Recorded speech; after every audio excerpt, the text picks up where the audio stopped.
नमस्कार दोस्तों, मैं हूं आपका अपना साथी दीपक पवार और इस मंच पर आप लोगों का स्वागत करता हूं। हरियाणा के जिलों का परिचय सीरीज में हम लोगों ने ये सीरीज सबसे पहले शुरुआत की थी सोनीपत से, उसके बाद पानीपत, करनाल, कुरुक्षेत्र, अंबाला, पंचकुला, यमुनानगर। उसके बाद मैंने आप लोगों के सामने पढ़ाया कैथल, जींद, फतेहाबाद, सिरसा। फिर हम आगे हरियाणा के मैप के तीसरे हिस्से में हिसार हो चुका है और हिसार के बाद आज मैं आप लोगों के सामने लेकर आया हूं, आज मैं आप लोगों के लिए लेकर आया हूं भिवानी जिले के बारे में जानकारी, वो जानकारी जो आप लोगों को पढ़नी बेहद जरूरी है। जी हां जनाब, आज की कहानी शुरू करते हैं यहां से भिवानी जिले के बारे में।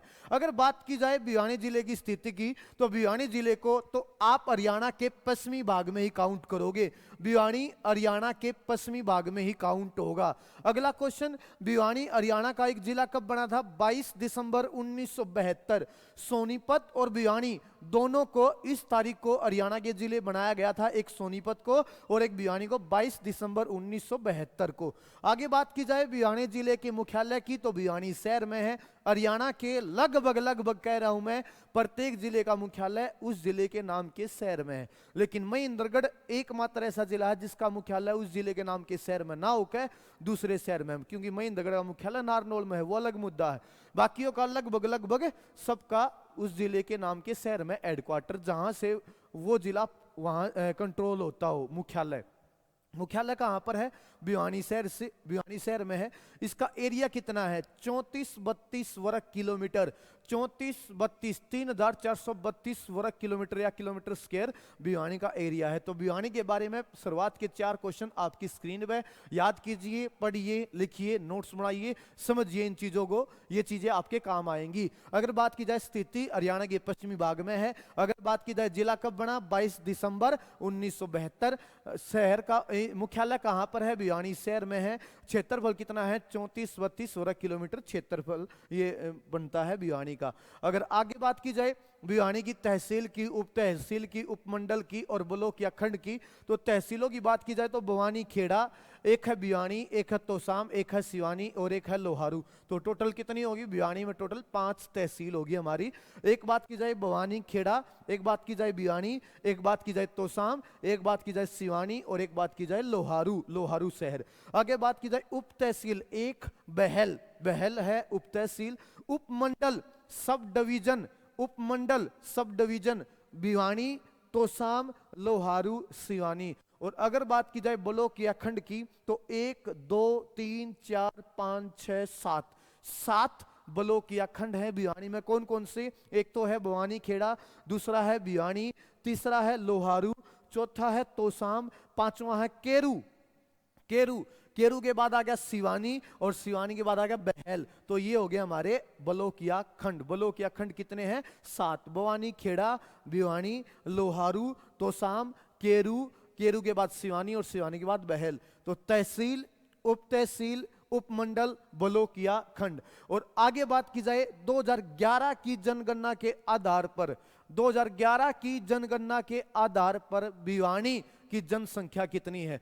अब ध्यान देना, 2011 की जनगणना के आधार पर बात की जाए, क्योंकि उस समय चरखी दादरी, चरखी दादरी भिवानी का हिस्सा था। 2011 में, 2016 में जो चरखी दादरी बना है, तो 2011 की जनगणना के आधार पर अगर बात की जाए तो भिवानी की जो जनसंख्या बनती है वो बनती है 16,34,445। लेकिन ये चरखी दादरी समेत है 16 लाख, क्योंकि उस समय चरखी दादरी भिवानी का हिस्सा था। 2016 में चरखी दादरी को अलग करके हरियाणा का 22वां जिला घोषित किया गया और उसकी लगभग जनसंख्या बन गई 5 लाख के आसपास। अब 16 में से 5 लाख घटा दो, वर्तमान में अगर मैं आइडिया लगाऊं तो 16 के हिसाब से मैं आइडिया लगाऊं तो इसकी रह गई है 11,32,169 के आसपास। वर्तमान का मतलब है 2016 के बाद की बात की जाए।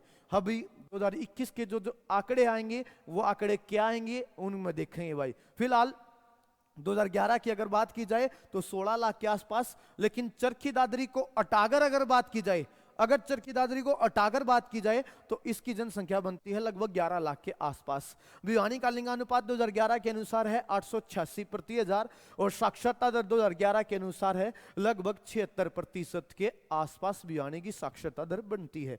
आगे बात की जाए भिवानी के उपनामों की, तो बहुत सारे उपनाम हैं। पूरे हरियाणा में सबसे ज्यादा मंदिर भिवानी जिले में है, इसलिए भिवानी जिले को हरियाणा में मंदिरों का शहर कहते हैं, सिटी ऑफ टेम्पल्स। मंदिर ज्यादा है इसलिए इसको हरियाणा काशी या छोटी काशी, ये जो निकनेम है काशी या छोटी काशी, ये कैथल को भी आप कह सकते हो और भिवानी को भी कह सकते हो। कैथल में तीर्थ स्थल ज्यादा है और यहाँ मंदिर ज्यादा है, इसलिए काशी या छोटी काशी कहा जाता है। क्योंकि मंदिर ज्यादा है तो बाबा वगैरह भी हैं, बाबाओं का शहर भी कहते हैं। बॉक्सर ज्यादा है, एक पूरे हरियाणा में सबसे ज्यादा बॉक्सर भी भिवानी में है। पूरे हरियाणा में सबसे ज्यादा बॉक्सर भी कहाँ है? भिवानी में, इसलिए भिवानी को बॉक्सरों का शहर कह लीजिए, बॉक्सरों का हब कह लीजिए, बॉक्सरों का नगर कह लीजिए, बॉक्सरों का गढ़ कह लीजिए, बॉक्सरों का घर कह लीजिए, बॉक्सरों का घर कह लीजिए। याद रखिए बॉक्सरों का शहर या बॉक्सिंग का पावर हाउस भी कहते हैं, बॉक्सिंग का पावर हाउस भी कहते हैं, बॉक्सिंग का पावर हाउस। तो बहुत सारे उपनाम है, मंदिरों का शहर, हरियाणा काशी या छोटी काशी, बाबाओं की नगरी, बॉक्सरों का शहर। सबसे ज्यादा बॉक्सर भिवानी में लड़का है लड़की। बचपन से उनको एक टारगेट सेट दिया था कि बेटा बेटी तने बॉक्सर बनना है, क्योंकि तेरा काका, तेरा चाचा, तेरा ताऊ, तेरी ताई, तेरी चाची, तेरी बेबे, तेरे भाई सब बॉक्सर हैं, उनकी देख हम देख तन्ने ही बॉक्सर बनना है ना। तो बॉक्सर ज्यादा है, यहाँ बॉक्सर ज्यादा है, बॉक्सरों का शहर, बॉक्सिंग का पावर हाउस, बॉक्सिंग का पावर हाउस। आगे बात की जाए दोस्त, अगर भिवानी के उपनामों की, भिवानी शहर को युद्ध नायकों का शहर भी कहते हैं, सिटी ऑफ वार हीरोज, युद्ध नायकों का शहर, युद्ध नायकों का शहर, सिटी ऑफ वार हीरोज। क्यों कहते हैं? क्योंकि भिवानी के लोगों ने चाहे 1857 क्रांति हो और चाहे स्वतंत्रता संग्राम हो जो आजादी के समय हुए थे, सब में भिवानी के लोगों ने बढ़ चढ़कर भाग लिया और अपनी कुर्बानी दी। भिवानी के लोग जो हैं डटे रहे, कुर्बानी दी, इसलिए भिवानी के लोगों को city of war heroes, Bhiwani की धरती को युद्ध नायकों का शहर बोल दिया गया। आगे एक है धर्मार्थ न्यासों का शहर, सिटी ऑफ चैरिटेबल ट्रस्ट, धर्मार्थ न्यासों का शहर। बहुत सारे ऐसे दानवीर हैं यहाँ भिवानी की धरती पर जिन्होंने अपना सब कुछ दान में दे दिया। धर्मार्थ न्यासों का शहर भी कहते हैं भिवानी को। आगे बात की जाए, भिवानी बॉक्सरों के लिए प्रसिद्ध है। अभी मैंने बताया आप लोगों को, भिवानी बॉक्सिंग के लिए प्रसिद्ध है, बॉक्सिंग का केंद्र है, और बॉक्सिंग के कारण ही भिवानी को हरियाणा का क्यूबा कह लीजिए या हरियाणा का मिनी क्यूबा कह लीजिए। क्यूबा एक देश है जो उत्तर अमेरिका महाद्वीप में है, क्यूबा एक देश है जो उत्तर अमेरिका महाद्वीप में है और सबसे ज्यादा बॉक्सरों के लिए फेमस है वो जगह। उसके बाद किसी भी देश की, किसी भी राज्य की जो जगह बॉक्सरों के लिए फेमस होती है उसका नाम क्यूबा रख दिया जाता है। और हरियाणा में सबसे ज्यादा बॉक्सरों के लिए फेमस है भिवानी, इसलिए इसको क्या कहते हैं? हरियाणा का क्यूबा, क्योंकि बॉक्सिंग के लिए प्रसिद्ध है। और एक इसको भिवानी की धरती को कहते हैं हरियाणा में वस्त्र नगरी कहते हैं। आगे बात की जाए, भिवानी में ऐसा माना जाता है, भिवानी के इतिहास की अगर मैं बात करूं आप लोगों के सामने, ऐसा माना जाता है कि भिवानी का जो संस्थापक था वो था राजपूत राजा नीम सिंह, और राजपूत राजा नीम सिंह ने भिवानी शहर की स्थापना अपनी पत्नी बानी के नाम पर की, और इसका प्राचीन नाम क्या था? बानीग्राम। बानीग्राम से बी आनी से बी यानी से भिवानी, समय समय पर इसका नाम चेंज होता चला गया और नाम पड़ गया भिवानी। तो ऐसा माना जाता है यह शहर राजपूत राजा नीम सिंह ने अपनी पत्नी बानी के नाम पर बसाया था, और क्या नाम रखा था? बानी के नाम पर बानीग्राम, और बानीग्राम से धीरे धीरे पड़ गया भिवानी। ऐसा कहा जाता है, जो अकबर के ऊपर एक किताब लिखी गई है आईना ए अकबरी, आईना ए अकबरी में भी भिवानी का जिक्र किया गया है, और उसमें कहा है मुगलों के समय भिवानी वाणिज्य का प्रमुख केंद्र बताया जाता है। आईना ए अकबरी में भिवानी को मुगल काल में वाणिज्य, कमर्शियल का प्रमुख केंद्र भी बताया गया है। याद रखिएगा बच्चे, आपसे इन चीजों के बारे में पूछ लिया जाता है। आगे बात की जाए, कपड़ा तथा धागों के निर्माण में, अब देखो भिवानी को वस्त्र नगरी कहते हैं, क्यों? क्योंकि ये रीजन है आपके सामने। कपड़ा तथा धागों के निर्माण में भिवानी टेक्सटाइल मिल जिसकी स्थापना 1937 में हुई थी, एक अहम महत्वपूर्ण स्थान रखती है। कपड़ा तथा धागों के निर्माण में भिवानी टेक्सटाइल मिल अपना महत्वपूर्ण स्थान रखती है। इस मिल की स्थापना 1937 में पंजाब कॉटन मिल के नाम से हुई थी। यहाँ पर 3 प्रकार का कपड़ा बनता है, इस मिल में 3 प्रकार का कपड़ा बनता है, एक ग्रासिम, एक ग्रेवरा और एक गरवरिया। ठीक है, गरवरिया। यहाँ का तैयार माल, यहां पर जो धागा तैयार किया जाता है, जो कपड़े तैयार किए जाते हैं, वो बांग्लादेश, भारत के अलावा बांग्लादेश, बेल्जियम व तुर्की आदि देशों में निर्यात किए जाते हैं, एक्सपोर्ट किए जाते हैं। इसलिए भिवानी की धरती को क्या कहते हैं बच्चे? भिवानी की धरती को वस्त्र नगरी भी कहा जाता है। अगर आगे बात की जाए भिवानी के इतिहास के बारे में, भिवानी में बिड़ला ग्रुप का, भिवानी में बिड़ला ग्रुप के दुनिया भर के उद्योग चले हुए हैं, संस्थान चले हुए हैं भारत भर में। तो बिड़ला ग्रुप का वस्त्र एवं विज्ञान प्रौद्योगिकी संस्थान, technological institute of textile and science, पूरे उत्तर भारत में अपनी तरह का एकमात्र संस्थान है जो भिवानी में बनाया गया है। जो कहां बनाया गया है? भिवानी में बनाया गया है। बिड़ला ग्रुप का वस्त्र एवं विज्ञान प्रौद्योगिकी संस्थान पूरे उत्तर भारत में अपनी तरह का अकेला संस्थान है, जिसकी स्थापना भिवानी में 1943 में की गई थी। जिसकी स्थापना भिवानी में 1943 में की गई थी। सेठ छाजूराम ने, यहाँ के एक बहुत बड़े सेठ, देखिए इसलिए तो इसको धर्मार्थ न्यासों का शहर कहते हैं। यहाँ के जो लोग हैं दानवीर हैं, यहाँ के लोग जो हैं दानवीर हैं। एक सेठ थे जिनका नाम है छाजूराम। सेठ छाजूराम ने 1928 में भिवानी में एक लेडी हेली अस्पताल भी बनवाया था। सेठ छाजूराम ने यहाँ पर भिवानी में एक लेडी हेली अस्पताल भी बनवाया था। आगे बात की जाए, हड़प्पा सभ्यता का हरियाणा में पाया गया पहला शहर। वैसे तो हड़प्पा सभ्यता के हरियाणा में बहुत सारे शहर मिले हैं अलग अलग जिलों में, लेकिन अगर बात की जाए हड़प्पा सभ्यता का हरियाणा में पाया गया पहला शहर कौन सा था बच्चे? मिथ्याथल, जिसकी खोज 1968 में 1968 में डॉक्टर सूरजभान ने की थी। यहां से बहुत सारी चीजें मिली हैं, सिक्के मिले हैं, अगर मैं बात करूं उपकरण मिले हैं, चक्कर मिले हैं, खिलौने मिले हैं, मूर्तियां मिली हैं, बहुत सारी चीजें मिली हैं, बर्तनों पर कलाकृति की गई है। इसके अलावा, इन सब चीजों के अलावा यहां से गुप्त वंश के राजा समुंदर गुप्त के सिक्के मिले हैं। यहां से गुप्त वंश के राजा समुंदर गुप्त के सिक्के भी इसी शहर से मिले हैं। बहुत सारी चीजें मिली हैं और यह हड़प्पा सभ्यता का हरियाणा में पाया गया पहला शहर है। 1968 में खोज हुई और डॉक्टर सूरजभान ने इसकी खोज की थी। बहुत सारी चीजों का यहां से पता चला है। अगर आगे बात की जाए भिवानी के बारे में, भिवानी में प्रदेश का पहला ड्रोन चलाने के लिए, ड्रोन सीखने के लिए हरियाणा में भिवानी में प्रदेश का पहला drone training and development centre बनाया गया है। भिवानी में प्रदेश का पहला drone training and development centre बनाया गया है। भिवानी हरियाणा का पहला पोलियो फ्री जिला भी है। भिवानी हरियाणा का पहला पोलियो फ्री जिला भी है। हरियाणा का पहला 100 प्रेरित आदर्श गांव सुई गांव जो भिवानी में है। हरियाणा का पहला 100 प्रेरित आदर्श गांव। सरकार की योजना थी कि अपने जो उस गांव का अमीर सा व्यक्ति है, सेठ आदमी है, वो अपने गांव का विकास करे, 100 प्रेरित आदर्श बनाए अपने गांव को। तो याद रखना, हरियाणा का पहला 100 प्रेरित आदर्श गांव सुई गांव भिवानी में है और इस गांव का दौरा करने के लिए पीछे ही राष्ट्रपति भी आए थे। अगर बात की जाए भिवानी जिले का में गांव है अलखपुरा गांव। इस गांव में जनाब फुटबॉल खिलाड़ी ज्यादा हैं, इसलिए इस गांव को हरियाणा का मिनी ब्राजील भी कहते हैं।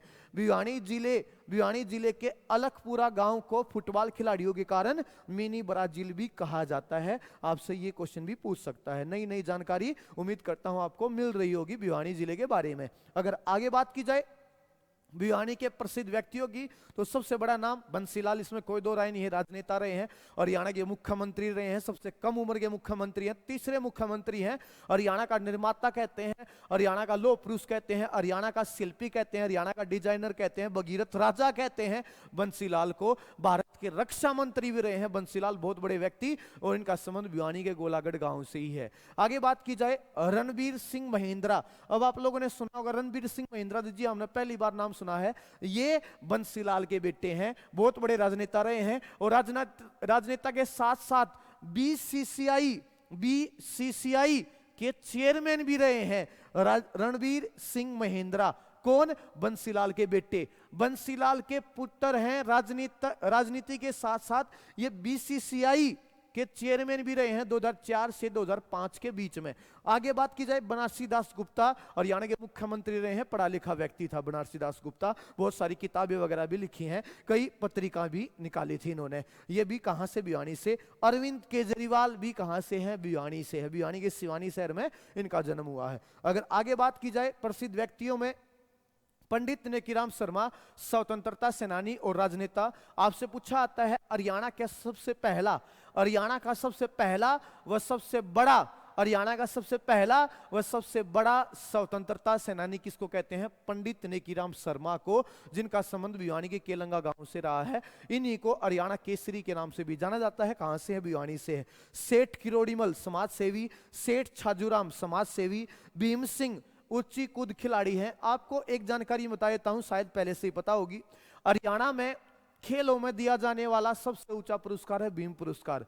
हरियाणा में खेलों में दिया जाने वाला सबसे ऊंचा पुरस्कार है भीम पुरस्कार, और भीम पुरस्कार भिवानी के एक खिलाड़ी भीम सिंह के नाम पर दिया जाता है, जिनका खेल था ऊंची कूद, हाई जंप।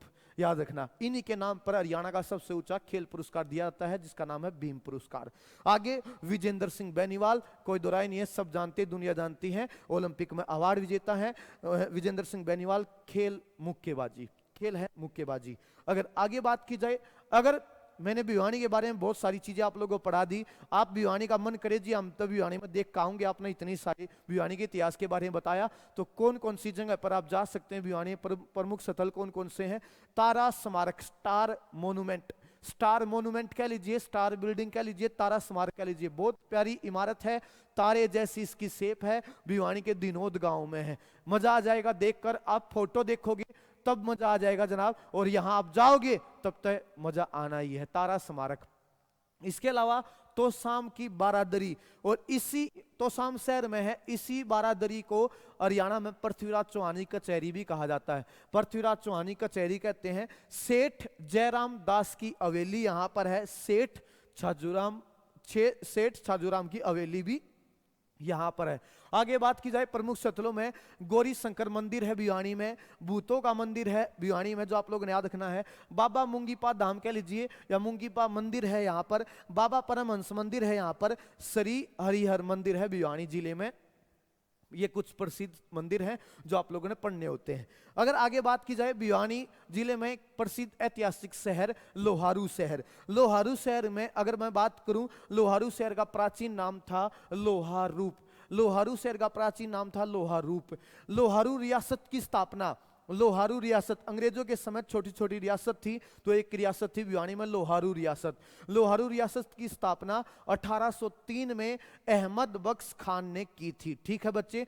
1570 में यहां पर एक ठाकुर अर्जुन देव राजा ने एक लोहारू किले का निर्माण भी किया था। अगर आगे बात की जाए, लोहारू के नवाब अमीनुद्दीन को अंग्रेजों ने फांसी दी थी, क्योंकि इन्होंने 1857 क्रांति में बढ़ चढ़कर भाग लिया था। अगर मैं बात करूं आगे, लोहारू में जयपुर रियासत की टकसाल, जो जयपुर रियासत होया करती उसकी टकसाल, टकसाल सिक्के बनाने का कारखाना, सिक्के बनाने की मशीन कह लीजिए या सिक्के बनाने का कारखाना कह लीजिए, वो जगह जहां सिक्के बनाए जाते थे। तो लोहारू में जयपुर रियासत की टकसाल भी बनी हुई थी। और एक लोहारू में आप लोगों ने गांव के इतिहास के बारे में पढ़ना है, जिसका नाम है रोहनाथ गांव। रोहनाथ गांव ने 1857 की क्रांति में बढ़ चढ़कर भाग लिया था। इस गांव की कुर्बानी को मत भूलना मेरे भाई, रोहनाथ गांव, इस गांव की कुर्बानी को न केवल हरियाणा, न केवल भारत, बल्कि विदेशों तक पहुंचा दीजिए। आपका काम है इस क्लास को शेयर करना, रोहनाथ गांव की कहानी को शेयर करना। ऐसा कहते हैं, रोहनाथ गांव के नोंदा जाट, रूपा खाती और स्वामी बेरन दास बैरागी ने कुछ हिंदू और कुछ मुसलमानों ने मिलकर 80 में अंग्रेजी सेना की टुकड़ी पर हमला कर दिया था 1857 क्रांति के समय, याद रखिए। और 11 अंग्रेजों को मार दिया था। 80 पर हमला कर दिया इस गांव के वीर जवानों ने, और वहां पर सरकारी खजानों को लूट लिया इस गांव के वीर जवानों ने।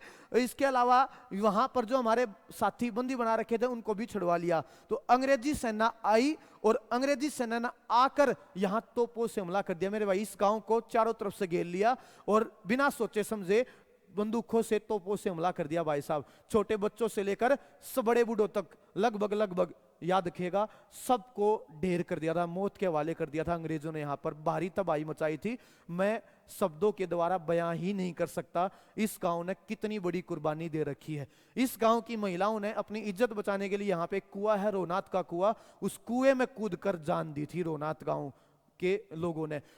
इस गांव के क्रांतिकारियों को अंग्रेजों ने तोप से बांधकर उड़ा दिया था, अंग्रेजों ने, याद रखिएगा। और वर्तमान में इस गांव की कहानी को हरियाणा के स्कूली पाठ्यक्रम में शामिल किया गया है। तो इस गांव की कहानी को आगे तक पहुंचाना बच्चे अब आप लोगों का काम है। उम्मीद करता हूं जो जानकारी मैंने आप लोगों को पढ़ाई है, जो समझाई है, जो जानकारी मैंने आप लोगों को दी है, या आप लोगों को जानकारी पसंद आई होगी। ऐसी और जानकारी के लिए मैं आपके बीच में आता रहूंगा। दोस्तों, अपना प्यार बनाए रखिएगा। नमस्कार, जय हिंद, जय भारत, धन्यवाद।